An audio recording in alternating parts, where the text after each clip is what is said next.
গাজায় ইসরায়েলি বিমান হামলায় শীর্ষস্থানীয় ফিলিস্তিনি এক কমান্ডার নিহত। বাংলাদেশে করোনা ভাইরাসের পর্যাপ্ত টিকা না থাকায় দ্বিতীয় ডোজ নিয়ে চিন্তিত সরকার। প্রথম ডোজ নেওয়া লোকজনের বেলায় কি হবে? 3 মাস পর্যন্ত অপেক্ষা করতে পারেন বলে বিজ্ঞানীরা জানিয়েছেন। আশা করা যায় এর মধ্যে অন্য কোনো সূত্র থেকে অ্যাস্ট্রাজেনেকার টিকা পাওয়া যাবে, তখন তারা দ্বিতীয় ডোজ দিতে পারবেন। ঈদ শেষে হাজার হাজার মানুষের ঢাকায় ফেরা নিয়ে বিশেষজ্ঞদের উদ্বেগ। গ্রামাঞ্চলে সংক্রমণ না থাকা সত্ত্বেও এই উদ্বেগের কারণ কি? ঘুষের মামলায় ভারতে পশ্চিমবঙ্গ সরকারের 2জন সিনিয়র মন্ত্রী গ্রেফতার। এসব নিয়েই শুরু হচ্ছে বিবিসি বাংলার প্রবাহ।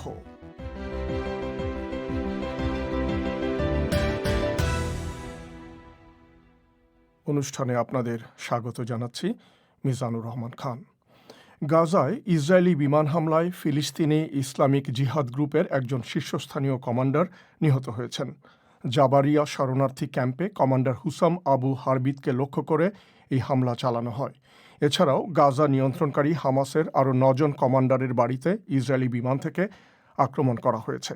ইসরায়েলি সামরিক বাহিনী বলছে তারা হামাসের ব্যবহৃত 15 কিলোমিটার লম্বা একটি টানেল ধ্বংস করে দিয়েছে। হামাসের যোদ্ধারাও ইসরায়েলের দিকে আরও কিছু রকেট ছুড়েছে।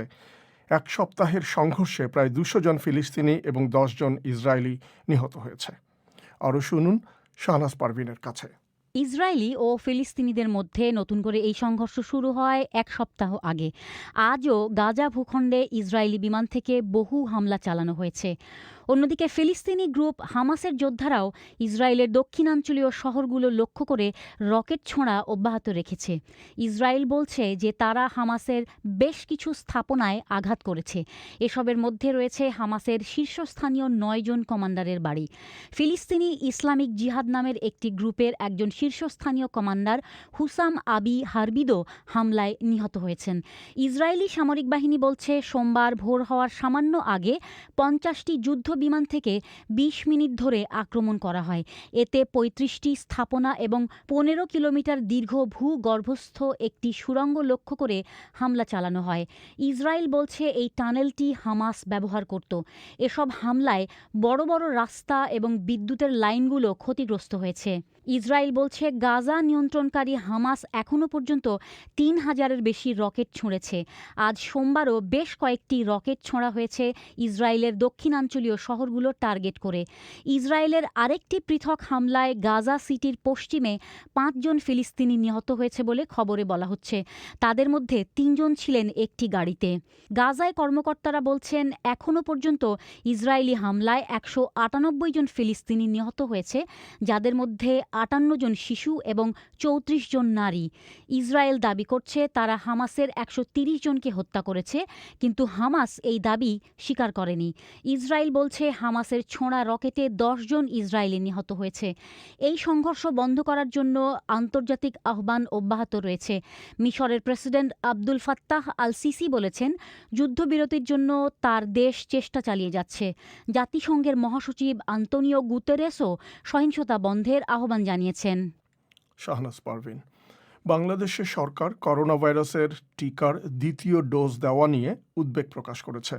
আজ সোমবার মন্ত্রিপরিষদের বৈঠক শেষে এক সংবাদ সম্মেলনে স্বাস্থ্যমন্ত্রী জাহিদ মালেক বলেছেন কর্তৃপক্ষের কাছে যত টিকা আছে তা দিয়ে দ্বিতীয় ডোজের টিকা দেওয়ার কর্মসূচি আর 1 সপ্তাহ থেকে 10 দিন চলতে পারে।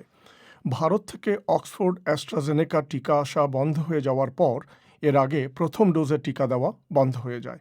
এখন দ্বিতীয় ডোজের টিকা নিয়েও অনিশ্চয়তা তৈরি হলো। ঢাকায় আমাদের সংবাদদাতা মুন্নি আক্তারের কাছে জানতে চেয়েছিলাম এই উদ্বেগের পেছনে কারণ হিসেবে সরকার কি বলছে। দ্বিতীয় ডোজের টিকা নিয়ে চিন্তিত, কারণ আজকে সংবাদ সম্মেলনে স্বাস্থ্যমন্ত্রী জাহিদ মালিক যে তথ্যটি জানিয়েছেন, তিনি বলেছেন যে টিকা এখন সরকারের হাতে আছে দ্বিতীয় ডোজ দেওয়ার জন্য, সেটিও আগামী 7 থেকে 10 দিন পরে শেষ হয়ে যাবে। অর্থাৎ 7 থেকে 10 দিন পরে দ্বিতীয় ডোজের টিকা আর কেউ পাবেন না। তো এরপরে আসলে কি ধরনের পরিস্থিতি তৈরি হবে, ভারত থেকে কোনো টিকা আসবে কিনা বা অন্য কোনো দেশ থেকে টিকা পাওয়া যাবে কিনা, সেই বিষয়টি কিন্তু এখনো নিশ্চিত হয়নি। তো তাহলে সরকার বিকল্প কি চিন্তা করছে? সচিবালয়ে আজ মন্ত্রিপরিষদের একটি বৈঠক ছিল। সেই বৈঠক শেষে যে বিষয়টি স্বাস্থ্যমন্ত্রী জানিয়েছেন, সেখানে বলা হয়েছে যে ভারতের সাথে এরই মধ্যে কথা বলা হয়েছে যে তারা আসলে টিকা দিতে পারবে কিনা, কারণ ভারতের সাথে 3 কোটি ডোজ টিকা কেনার একটি চুক্তি এরই মধ্যে বাংলাদেশ সেরেছে। স্বাস্থ্যমন্ত্রী বলছেন ভারত যদি টিকা দিতে নাও পারে, তারপরেও বিকল্প ব্যবস্থা হিসেবে চীন, রাশিয়া, যুক্তরাজ্য এবং যুক্তরাষ্ট্রের সাথে যোগাযোগের চেষ্টা করা হচ্ছে।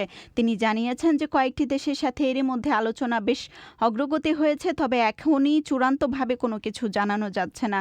স্বাস্থ্যমন্ত্রী বলছেন রাশিয়া থেকে যে টিকা আনার কথা ছিল সেটির আলোচনা এখন চূড়ান্ত পর্যায়ে আছে, এরপরেই টিকা কেনার বিষয়টির পদক্ষেপ নেওয়া হবে, তবে সেটিও এখনও চূড়ান্ত হয়নি।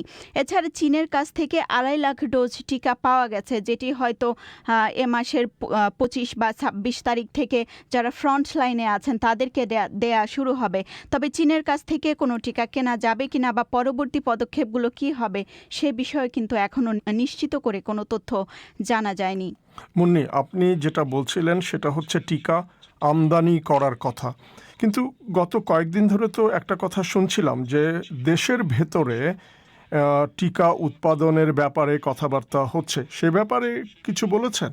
দেশে টিকা উৎপাদনের বিষয়ে স্বাস্থ্যমন্ত্রী জাহিদ মালিক যে বিষয়টি বলছেন সেটি হচ্ছে টিকা উৎপাদন করতে হলে আসলে বাংলাদেশের টিকা উৎপাদনের সক্ষমতা আছে কিনা সে বিষয়টি জানা জরুরি। তিনি বলেছেন টিকা উৎপাদন করতে হলে প্রথমেই সক্ষমতা রয়েছে এরকম কোম্পানিগুলোকে এগিয়ে আসতে হবে। তার পরের ধাপটি হচ্ছে বাংলাদেশে যে ওষুধ প্রশাসন আছে তাদের একটি অনুমোদন লাগবে।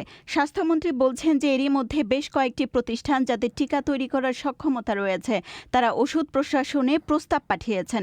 এসব প্রস্তাব ওষুধ প্রশাসন পর্যবেক্ষণ করে দেখছেন এবং পরবর্তীতে প্রধানমন্ত্রীর সাথে আলোচনা সাপেক্ষে কাউকে অনুমোদন দেয়া হয় কিনা সে বিষয়টি খতিয়ে দেখা হবে এবং এ বিষয়ে যদি কোনো চূড়ান্ত সিদ্ধান্ত নেওয়া হয় সেটি পরে জানানো হবে। তবে স্বাস্থ্যমন্ত্রী বলছেন বাংলাদেশে যদি কোনো প্রতিষ্ঠানের টিকা উৎপাদনের সক্ষমতা থাকেও তারপরেও টিকা উৎপাদন করতে 5 থেকে 6 মাস সময় লেগে যাবে, অর্থাৎ টিকা বাংলাদেশ সরকারের হাতে আসতে কিন্তু এখনো সময় সাপেক্ষ ব্যাপার।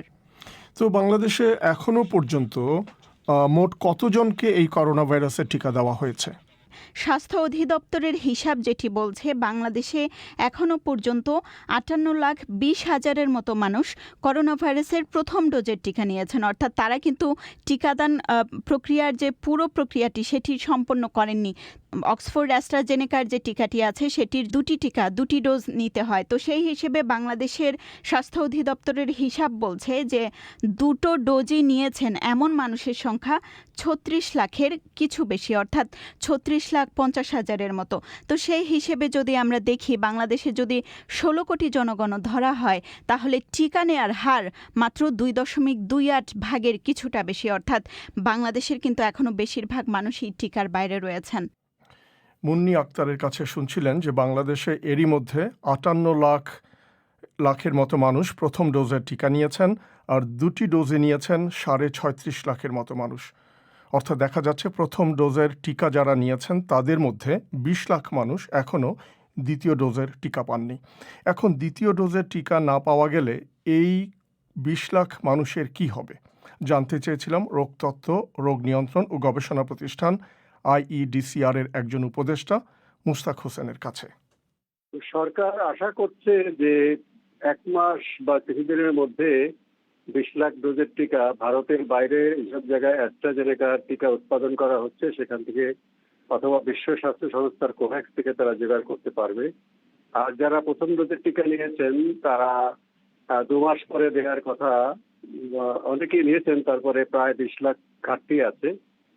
আরো কিছু লোক পাবেন আগামী 1 সপ্তাহের মধ্যে। তো তারা 3 মাস পর্যন্ত অপেক্ষা করতে পারেন বলে বিজ্ঞানীরা জানিয়েছেন। আশা করা যায় এর মধ্যে অন্য কোনো সূত্র থেকে অ্যাস্ট্রাজেনেকার টিকা পাওয়া যাবে, তখন তারা দ্বিতীয় ডোজ দিতে পারবেন। তার মানে প্রথম ডোজ এবং দ্বিতীয় ডোজের মাঝখানে 3 মাসের একটা ব্যবধান থাকে, 3 মাসের মধ্যে দেওয়া যায়। যদি এই 3 মাসের মধ্যেও না দেওয়া যায় তখন কি হয়? প্রথম ডোজ কি তারপরেও কাজ করে? হ্যাঁ, সেক্ষেত্রে আরো কিছুদিন অপেক্ষা করা যায়। আমরা জেনেছি ব্রিটেন বা ভারতে সেভাবেই হচ্ছে। প্রথম ডোজের যে টিকা নিয়েছেন আমরা ইতিমধ্যেই IEDCR তার যে অব্যাহত গবেষণা আছে টিকা নেওয়ার প্রথম দিন থেকেই যে প্রথম ডোজ নেওয়ার দ্বিতীয় মাসেই শতকরা ৯৭% মানুষের দেহে অ্যান্টিবডি তৈরি হয়ে আছে, কাজে সেটার প্রভাব থাকছে। এখনো পর্যন্ত কি কোনো ধারণা আছে যে প্রথম ডোজ নিলে পরে সেই ডোজটা কতদিন পর্যন্ত কার্যকর থাকে, কতদিন পর্যন্ত এই বিষয়ে- দ্বিতীয় ডোজের জন্য অপেক্ষা করা যায়? এ বিষয়ে কিন্তু পৃথিবীর বিভিন্ন দেশের তথ্য সংগ্রহ করে একটা সাধারণ কোনো সিদ্ধান্তে আসা যায়নি। তবে এখনো পর্যন্ত যারা অ্যাস্ট্রাজেনেকার টিকা প্রথম ডোজ নিয়েছেন তাদের যে দেহে আমরা যেটা দেখছি যে তাদের দেহে অ্যান্টিবডি তৈরি হচ্ছে, সেটা কিন্তু মিলিয়ে যায়নি, এখনো কার্যকরী আছে। প্রথম ডোজ টিকা যারা বাংলাদেশে তো অ্যাস্ট্রাজেনেকা টিকাই দেওয়া হয়েছে প্রথম ডোজ, এখন অ্যাস্ট্রাজেনেকা টিকা যদি না পাওয়া যায় এবং অন্য দেশের সঙ্গে কথাবার্তা হচ্ছে চীনের সঙ্গে, রাশিয়ার সঙ্গে, সেসব টিকা যদি পাওয়া যায় তাহলে দ্বিতীয় ডোজ হিসাবে সেই টিকা দিলে কি অ্যাস্ট্রাজেনেকার সঙ্গে সেটা ম্যাচ করবে? এই বিষয়ে এখনো পর্যন্ত কোনো বৈজ্ঞানিক তথ্য উপসংহারে আসা যায়নি। পৃথিবীর বেশ কয়েকটি দেশে এ ধরনের পরীক্ষা হচ্ছে যে একটা টিকার সাথে আরেকটা টিকার মিশ্রণ করলে কোনো সেটা কাজে দেয় কিনা। আমি জানি যে ব্রিটেনেও এ ধরনের পরীক্ষা হচ্ছে, ফ্রান্সে হচ্ছে। সেই পরীক্ষার ফলাফলটা এখনো পাওয়া যায়নি। সেক্ষেত্রে হয়তো ফলাফল যদি ইতিবাচক হয় সেক্ষেত্রে একটা সম্ভাবনা আসতেও পারে। আরেকটা জিনিস আমরা দেখি, মানুষের মনে একটা প্রশ্ন আছে যে এই টিকা দেওয়ার ক্ষেত্রে প্রথম ডোজ এবং দ্বিতীয় ডোজ কখনো সেটা 2 মাস, তারপরে আবার বাড়িয়ে দেওয়া হলো 3 মাস, এরকম করা হচ্ছে। এটার পেছনে কি বিজ্ঞান কাজ করে, না এটার পেছনে একটা রাজনীতি আছে যে টিকার ঘাটতি দেখে সেটা বাড়িয়ে দেওয়া হলো, সেরকম কিছু?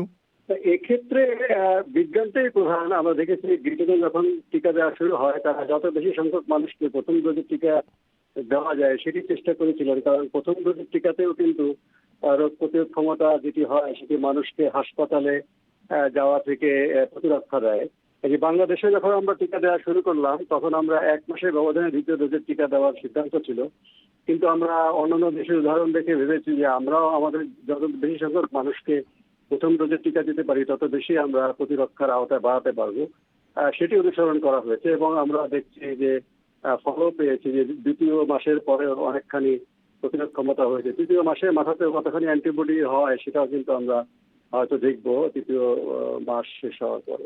তার মানে আপনি বলছেন যে অব্যাহত গবেষণা থেকেই এটা মানে ক্রমশ পরিবর্তিত হচ্ছে। হ্যাঁ, আপনি ঠিকই বলেছেন যে গবেষণার ফলাফল আমাদেরকে নতুন নতুন তথ্য দিচ্ছে যেটি এই টিকার উপরে সরাসরি প্রভাব ফেলছে। মোস্তাক হোসেন, বিবিসি বাংলার পরিক্রমায় ফোন ইনে আজ করোনা ভাইরাস, উচ্চ রক্তচাপ এবং হৃদরোগ সংক্রান্ত আপনাদের বিভিন্ন প্রশ্নের জবাব দেবেন একজন স্বাস্থ্য বিশেষজ্ঞ। যোগ দিতে চাইলে 017141155578 এই নম্বরে SMS করে আপনার নাম ঠিকানা জানিয়ে দিন। আপনারা শুনছেন বিবিসি বাংলার প্রবাহ। এবারে মানসী বড়ুয়ার কাছে বিশ্বের আরও কিছু খবর। মিয়ানমারে গত বছরের নির্বাচনে কারচুপির অভিযোগ খারিজ করে দিয়েছে এশিয়ার শীর্ষ একটি নির্বাচন পর্যবেক্ষক সংস্থা।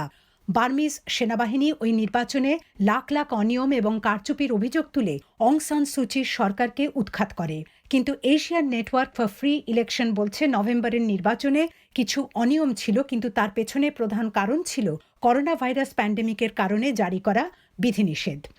লন্ডনের মেয়র সাদিক খান বলেছেন, ইহুদি অধ্যুষিত এলাকাগুলোতে বিদ্বেষী তৎপরতা ঠেকাতে পুলিশের উপস্থিতি বাড়ানো হবে। তিনি বলেন, মধ্যপ্রাচ্যে যা ঘটছে তা নিয়ে কেউ ক্রুদ্ধ হতে পারে, কিন্তু সেই যুক্তিতে বর্ণবাদী আচরণ গ্রহণযোগ্য নয়। হংকংয়ের গণতন্ত্রপন্থী সংবাদপত্র অ্যাপল ডেইলি প্রকাশ করে যে কোম্পানি সেটির শেয়ারের কেনাবেচা স্থগিত রাখা হয়েছে। এর ফলে পত্রিকাটির দীর্ঘমেয়াদে টিকে থাকা নিয়ে সংশয় তৈরি হয়েছে। অ্যাপল ডেইলির প্রকাশক নেক্সট ডিজিটাল জানিয়েছে, কর্তৃপক্ষ তাদের প্রধান শেয়ার হোল্ডার জিমি লাইয়ের সম্পদ জব্দ করার পর তারা শেয়ার লেনদেন স্থগিত করার দাবি জানায়। ফরাসি সরকার জানিয়েছে তারা সুদানকে $150 কোটি ধার দেবে যাতে দেশটি IMF এর কাছে তাদের বকেয়া দেনা পরিশোধ করতে পারে। ফ্রান্সের এই অর্থ সাহায্যের ফলে সুদানের যে $5,000 কোটি বৈদেশিক দেনা আছে, IMF এবং বিশ্বব্যাংকের পক্ষে তার একটা বড় অংশ মওকুফ করে দেবার পথ খুলে যাবে। ভারতের রাজধানী দিল্লিতে কালোবাজারে অক্সিজেন কনসেন্ট্রেটর বিক্রির সাথে জড়িত সন্দেহে একজন ব্যবসায়ীকে পুলিশ গ্রেফতার করেছে। প্রায় 2 সপ্তাহ আগে নবনীত কালরা নামে ওই ব্যবসায়ীর 3টি রেস্তোরাঁয় পুলিশ অভিযান চালানোর পর থেকে তিনি আত্মগোপন করেছিলেন। তার বিরুদ্ধে অভিযোগ তিনি চীন থেকে ওই যন্ত্রটি এনে ভারতে চড়া দামে বিক্রি করে মুনাফা করছিলেন। বিশ্ব স্বাস্থ্য সংস্থা এবং আন্তর্জাতিক শ্রম সংস্থা সতর্ক করে দিয়েছে যে প্রতি বছর লক্ষ লক্ষ মানুষের অকাল মৃত্যুর সাথে দীর্ঘ সময় ধরে কাজ করার সম্পর্ক রয়েছে। সংস্থা দুটি বলছে দীর্ঘ কর্মঘণ্টার সাথে স্ট্রোক এবং হৃদরোগের ঝুঁকি বেড়ে যাবার সম্পর্ক রয়েছে। মানসী বড়ুয়া। এবারে খেলার খবর।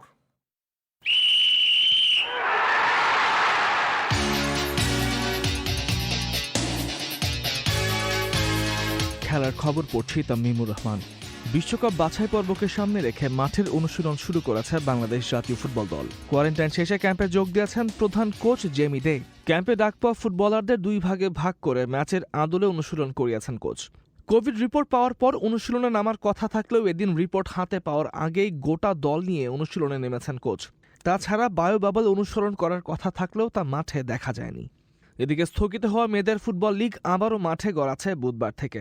চ্যাম্পিয়ন বসুন্ধরা কিংস নারীরা আজ থেকে প্রস্তুতিতে নেমেছে। লিগ বন্ধ হবার আগে বসুন্ধরা কিংস 2 ম্যাচে 6 পয়েন্ট নিয়ে রয়েছে টেবিলের শীর্ষে। কিংস নারী দলের ম্যানেজার পিঙ্কি সানোয়ার জানিয়েছেন নারীদের প্রস্তুতির কথা। 21 জন ন্যাশনাল টিমের প্লেয়ার, এই 21 জনই আসলে ফুটবল ফেডারেশনে ছিল এবং তারা প্র্যাকটিসের মধ্যেই ছিল। তারা গতকাল আবার বসুন্ধরা কিংস ক্লাবে সবাই এসেছে আর কি। ঈদের পর আবার 19 তারিখ থেকে পুনরায় লিগ চালু করার ডিসিশন নিয়েছে বাফুফে। আর আমাদের ম্যাচ নিউ পিকচার অনুযায়ী বসুন্ধরা কিংসের ফার্স্ট ম্যাচ পড়ছে 22 তারিখ ব্রাহ্মণবাড়িয়া এফসির এগেইনস্টে। সেই ব্রাহ্মণবাড়িয়া বা আমরা নেক্সট ফেজকে সামনে রেখে আমরা আজকে থেকে অনুশীলন শুরু করছি। আইসিসির ওয়ানডে সুপার লিগের ম্যাচ খেলতে ঢাকায় পৌঁছেছে শ্রীলঙ্কান ক্রিকেট দল। গতকাল ঢাকায় পা রাখা লঙ্কানদের 3 দিনের বাধ্যতামূলক রুম কোয়ারেন্টিনে থাকতে হচ্ছে। এদিকে সিরিজকে সামনে রেখে আগামীকাল থেকে বায়োবাবলে ঢুকে যাবে বাংলাদেশ ক্রিকেট দল। তার আগে 2 দফা করা হবে সবার করোনা টেস্ট, যেটির প্রথমটি হয়েছে শনি ও রবিবার। বিসিবির চিকিৎসক ডক্টর দেবাশিস চৌধুরী জানিয়েছেন ক্রিকেটার, কোচিং ও সাপোর্টিং স্টাফ মিলে শনি ও রোববার মোট 31 জনের কোভিড-19 টেস্ট করানো হয়েছে এবং সেখানে সবাই করোনা নেগেটিভ এসেছেন। টেস্ট চ্যাম্পিয়নশিপের ফাইনাল খেলতে ইংল্যান্ড পৌঁছেছে নিউজিল্যান্ড ক্রিকেট দল। রোববার রাতে অকল্যান্ড থেকে সিঙ্গাপুর হয়ে লন্ডন পৌঁছেছে তারা। এই সফরের শুরুতে ইংল্যান্ডের বিপক্ষে 2 ম্যাচের টেস্ট সিরিজ খেলবে কিউইরা। খেলার খবর শুনলেন। বাংলাদেশে বাস, ট্রেন এবং লঞ্চ চলাচল বন্ধ থাকলেও ঈদের পর আবার হাজার হাজার মানুষ ঝুঁকি নিয়ে কর্মস্থল ঢাকাসহ বড় বড় শহরগুলোতে ফিরছে।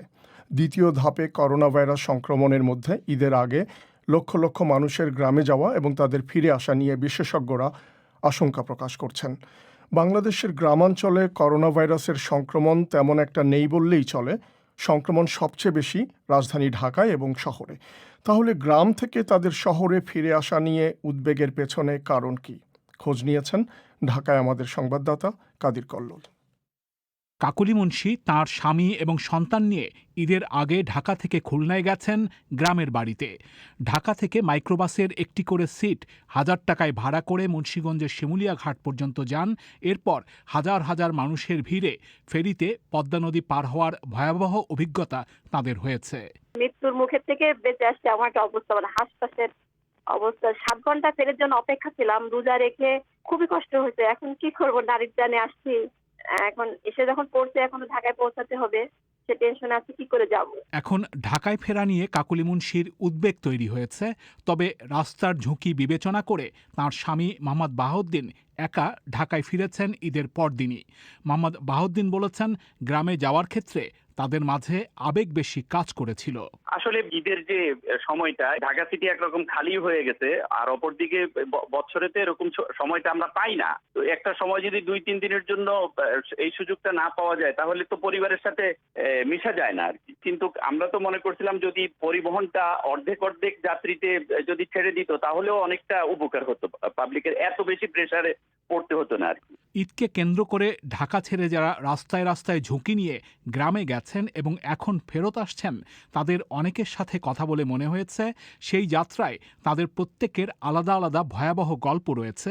কিন্তু তাদের কাছে করোনা ভাইরাস সংক্রমণের ঝুঁকির চেয়ে প্রাধান্য পেয়েছে আবেগ। সেখানে লকডাউন বা সরকারের বিধিনিষেধ কোনো কিছুই তাদের বিবেচনায় আসেনি। ঢাকা বিশ্ববিদ্যালয়ের স্বাস্থ্য অর্থনীতি ইনস্টিটিউটের পরিচালক অধ্যাপক নাসরিন সুলতানা মনে করেন, মানুষের অসচেতন অসচেতনতার পাশাপাশি কর্তৃপক্ষের সিদ্ধান্তহীনতা বা অব্যবস্থাপনার কারণে পরিস্থিতি ভয়াবহ হয়। জনগণেরও একজন যথেষ্ট অসচেতনতা রয়েছিল, কারণ আমাকে ঈদে বাড়ি যেতেই হবে সেটি কেন, আমি যে আগামী প্রাণে বেঁচে থাকি। সরকার ব্যবস্থাপনাও কিছু ঘাটতি ছিল, জনগণের অসচেতনতাও ছিল, দুটো মিলেই এই ঘটনাটা ঘটেছে। এবং যে যার পরিণতি আমরা এখন কি দেখবো জানি না, আর হয়তো 1-2 সপ্তাহ গেলে বোঝা যাবে। গ্রামে যাওয়া মানুষকে স্বাস্থ্য বিভাগের পক্ষ থেকে এখনই ঢাকা বা কর্মস্থলে না ফিরে 14 দিন পর ফেরার অনুরোধ করা হয়েছিল, কিন্তু সেই অনুরোধও উপেক্ষিত হচ্ছে বলা যায়। বিশেষজ্ঞরা বলেছেন, ঢাকা, চট্টগ্রাম সহ যে শহরগুলোতে করোনা ভাইরাসের সংক্রমণ বেশি বা হটস্পট হিসেবে ধরা হচ্ছে, সেখান থেকে গ্রামে গিয়ে সারা দেশে ছড়ানোর শঙ্কা যেমন রয়েছে, একই সাথে ফেরিতে বা রাস্তায় বিভিন্ন যানবাহনে গাদাগাদি করে তারা আবার যখন ফিরছেন তাতেও সংক্রমণ ছড়াতে পারে। সরকারের নৌপরিবহন মন্ত্রী খালেদ মাহমুদ চৌধুরী অব্যবস্থাপনার অভিযোগ মানতে রাজি নন। তিনি দাবি করেছেন, মানুষের ফেরার সময় সংকট কম হবে। যে মানুষগুলো ছুটছে সেই মানুষগুলোই জানে যে সে কেন ছুটছে। হ্যাঁ, কিছু কিছু জায়গায় আমরা শিথিলতা দেখিয়েছি, যেমন আমাদের একটা সরকার নির্দেশনা ছিল 3 দিনের বেশি ছুটি দেওয়া যাবে না, সেখানে বিজিএমএ থেকে 7 দিনের ছুটি দিল। এই মানুষগুলোর পরিবার ম্যাক্সিমামই গ্রামে থাকে, এই মানুষগুলোকে আটকানো খুব কঠিন হয়ে গেছিল এবং সেই জন্য কিন্তু ঢলটা আপনি দেখবেন 11, 12, 13 এইরকম ঢলটার জন্য আমরা প্রস্তুত ছিলাম না। আমরা ছিলাম 3 দিনের ছুটি হলে কত মানুষ যেতে পারে সেইটার একটা আমরা প্রস্তুতি ছিল। তারপরে যখন অতিরিক্ত চাপ হয়ে গেছে তখন কিন্তু আমরা সব ফেরিগুলোই চালু করে দিয়েছি, কিন্তু সব ফেরিগুলোও কিন্তু এই ঢলটাকে মোকাবেলার জন্য প্রস্তুত ছিল না। এবং ফেরার সময় চাপটা থাকবে না, কারণ ফেরার সময় তো টার্গেট নাই যে আমার 14 তারিখে ঈদ। সরকারের পক্ষ থেকে বলা হচ্ছে, এই মুহূর্তে দূরপাল্লার বাস, লঞ্চ বা ট্রেন কোনোভাবেই চালু করা হবে না, যাতে মানুষের চলাচল কিছুটা হলেও নিয়ন্ত্রণ করা যায়, সেই চেষ্টা তাদের থাকবে। কাদির কল্লোল। ভারতে 5 বছরেরও বেশি পুরনো একটি ঘুষের মামলায় পশ্চিমবঙ্গ সরকারের 2জন সিনিয়র মন্ত্রীকে আজ সিবিআই গ্রেফতার করার পর রাজ্যের মুখ্যমন্ত্রী মমতা ব্যানার্জি এর প্রতিবাদে ওই গোয়েন্দা সংস্থার দপ্তরের সামনে ধর্নায় বসেন। নারদা স্টিং অপারেশন নামে পরিচিত ওই মামলায় কেন্দ্রীয় বাহিনীর গোয়েন্দারা সকালে ফিরহাদ হাকিম, সুব্রত মুখোপাধ্যায় সহ রাজ্যের আরও 2জন শীর্ষস্থানীয় রাজনীতিবিদকে বাড়ি থেকে তুলে নিয়ে গ্রেফতার করে। দিল্লি থেকে শুভজ্যোতি ঘোষ। সোমবার দুপুরে কলকাতার প্রাণকেন্দ্রে নিজাম প্যালেসের সামনের রাস্তা তৃণমূল সমর্থকদের বিক্ষোভে এভাবেই রণক্ষেত্র হয়ে উঠেছিল। তাঁদের দলের সিনিয়র নেতাদের সিবিআই বাড়ি থেকে তুলে এনে আটক করেছে। এ খবর পাওয়ার পরই লকডাউন ভেঙে শত শত তৃণমূল কর্মী শহরের সিবিআই কার্যালয়ের সামনে জড়ো হয়ে যান। গোয়েন্দাদের গাড়ি আটকে অনেকে রাস্তায় শুয়ে পড়েন। অফিস লক্ষ্য করে ছোঁড়া হতে থাকে ইটপাটকেল, জলের বোতল। আর সহকর্মীদের গ্রেপ্তারের খবর পেয়ে ছুটে আসা মুখ্যমন্ত্রী মমতা ব্যানার্জি অফিসের 14 তলায় একটি চেয়ার টেনে সোজা ধর্নায় বসে পড়েন। এদিকে পশ্চিমবঙ্গের রাজ্যপাল জগদীপ ধনকর আইনি অনুমোদন দেওয়ার পরই এই রাজনীতিবিদদের বিরুদ্ধে ব্যবস্থা নেওয়া হয়েছে বলে সিবিআই দাবি করেছে। Then Minister Shri Firhad Hakim was seen to have agreed for acceptance of bribe money of ₹5 lakhs on camera. সংস্থার মুখপাত্র আরসি যোশী দিল্লিতে এদিন আরও বলেন, 2014 সালের ওই ঘটনায় তখনকার মন্ত্রী ফিরহাদ হাকিমকে ক্যামেরায় 5 লক্ষ টাকা ঘুষ নেওয়ার জন্য রাজি হতে দেখা গিয়েছিল। এছাড়া সে সময়ের আরও 3 মন্ত্রী সুব্রত মুখার্জি ও মদন মিত্র 5 লক্ষ করে ও শোভন চ্যাটার্জি 4 লক্ষ টাকা বেআইনি উৎকোচ গ্রহণ করেছিলেন। Was seen to have accepted illegal gratification of ₹4 lakhs. Nizam প্যালেসের সামনে দাঁড়িয়ে তৃণমূলের এমপি ও আইনজীবী কল্যাণ ব্যানার্জি অবশ্য দাবি করেন, রাজ্যপালের প্ররোচনায় সম্পূর্ণ বেআইনিভাবে এই 4 জন নেতাকে গ্রেপ্তার করা হয়েছে। অলমোস্ট সব কোভিড-19 এর পেশেন্ট এবং সুপ্রিম কোর্ট ভেরি রিসেন্টলি 7ই মে জাজমেন্ট দিয়েছে যে কোনো অবস্থাতে আননেসেসারি পুলিশ ডিটেইন করবে না। 2016 কেস আজকে কেন করতে হলো? শুধু একটা কথা আপনাদের কাছে বলতে চাই, এই গভর্নর ইজ এ হুইমসিক্যাল, এই গভর্নর ইজ এ ব্লাড সাকার, এই গভর্নর একদম একটা মিনিট থাকা উচিত নয়। আটক হওয়া 4 জনের মধ্যে 3 জনই তৃণমূলের হয়ে কোনো না কোনো সময় কলকাতার মেয়র ছিলেন। তাঁদের অন্যতম শোভন চ্যাটার্জি এখন দলে না থাকলেও তৃণমূল অবশ্য তাঁরও পাশে দাঁড়িয়েছে। এদিকে মিস্টার চ্যাটার্জি রাজনৈতিক চক্রান্তের শিকার বলে এদিন দাবি করেন তাঁর ঘনিষ্ঠ বন্ধু বৈশাখী ব্যানার্জি। প্রচুর পুলিশ সারা বাড়ি প্রায় ঘিরে ধরে এবং ওনাকে নিয়ে আসেন, এবং তখন কিন্তু আমরা কিছু জানি না যে উনি অ্যারেস্ট হয়েছেন বা আমাদেরকে বলা হয় যে 8 ঘন্টার মধ্যে উনি ফিরে আসবেন। তারপরে আসার পরে এখানে আসার পরে জানতে পারি যে ওনাকে অ্যারেস্ট করা হয়েছে। আমি জানি উনি একটি রাজনৈতিক চক্রান্তের শিকার। এই স্টিং কখনো এটা একটা অভিসন্ধিমূলক স্টিং। বস্তুত কেন্দ্রে ক্ষমতাসীন বিজেপি পশ্চিমবঙ্গে এভাবে তাদের হারের বদলা নিতে চাইছে। আরও স্পষ্ট ভাষায় এই অভিযোগই করেছেন তৃণমূলের মুখপাত্র কুণাল ঘোষ। আসলে এই বিজেপি ভোটের পরাজয়টা মেনে নিতে না পেরে সমস্ত রকম নখ দাঁত বের করে সর্বশক্তিতে খেলছে। আবেগ এবং ক্রোধ এটা কিন্তু খুব স্বাভাবিক, কারণ বিজেপি প্ররোচনা দিচ্ছে প্রথমে রাজ্যপালকে ঘুরিয়ে, তারপরে এই যে বাড়ির থেকে তুলে আনা, এটা কিন্তু একটা চিত্রনাট্যের একটা ধাপ। বিজেপি নেতৃত্ব অবশ্যই দিন দাবি করেছেন আইন আইনের পথে চলবে এবং সিবিআই তাদের নিজস্ব গতিতে ব্যবস্থা নিচ্ছে, এখানে রাজনৈতিক হস্তক্ষেপের কোনো প্রশ্ন নেই। কিন্তু নারদা কেলেঙ্কারিতে শুভেন্দু অধিকারী ও মুকুল রায় আরও যে দুজন নেতাকে প্রত্যক্ষ বা পরোক্ষভাবে ঘুষ নিতে দেখা গিয়েছিল এবং এখন যারা দল বদলে বিজেপির শীর্ষ নেতৃত্বে, তাঁদের কেন সিবিআই আটক করেনি এ প্রশ্নের কোনো সদুত্তর তাঁরা যথারীতি দিতে পারেননি। শুভজ্যোতি ঘোষ, দিল্লি থেকে। এবারে সোশ্যাল মিডিয়ার খবর।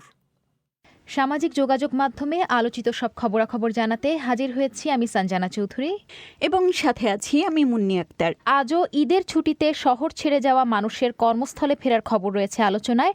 এ সংক্রান্ত বিভিন্ন ছবি, ভিডিও ফুটেজে দেখা গেছে যে মানুষ এখনও ফেরিতে গাদাগাদি করে শহরে ফিরছেন। তাদের মধ্যে বেশিরভাগ মানুষকে স্বাস্থ্যবিধি মানতে দেখা যাচ্ছে না। ঘাটগুলোয় মাইকিং করা হচ্ছে যে মানুষ যেন তাদের জীবনের ঝুঁকি নিয়ে হুড়োহুড়ি করে ফেরিতে না ওঠেন, কিন্তু মানুষ সেগুলোয় খুব একটা কান দিচ্ছে বলে মনে হচ্ছে না। তারা বরং ঘাটে কোনো ফেরি ভিড়তেই কার আগে কে যাবেন সে চেষ্টাতেই ব্যস্ত। এ নিয়ে আব্দুল জব্বার শিকদার ফেসবুক কমেন্টে দাবি করেছেন যেন দূরপাল্লার সব যানবাহন খুলে দেওয়া হয়, কারণ যানবাহন বন্ধ রেখেও আসলে কোনো লাভ হয়নি। তিনি লিখেছেন, লঞ্চ চালু করা হোক, ট্রেন চালু করা হোক, দূরপাল্লার গাড়ি চালু করা হোক। আবার সুমি আসাদ সরকারকে দুষছেন। তিনি বলছেন এ নিয়ে সরকারের কোনো মাথা ব্যথা নেই, সরকার করোনা শুধু বাসে পেয়েছে। এছাড়া করোনা ভাইরাস সংক্রমণ ঠেকাতে লকডাউনের মেয়াদ আরও 1 সপ্তাহ বাড়ানো হয়েছে। সেই হিসেবে 23শে মে পর্যন্ত লকডাউন থাকবে। এই সময়ে লকডাউনের বিধিনিষেধ বাস্তবায়নে পুলিশকে বিচারিক ক্ষমতা দেয়া হচ্ছে বলে জানা গেছে।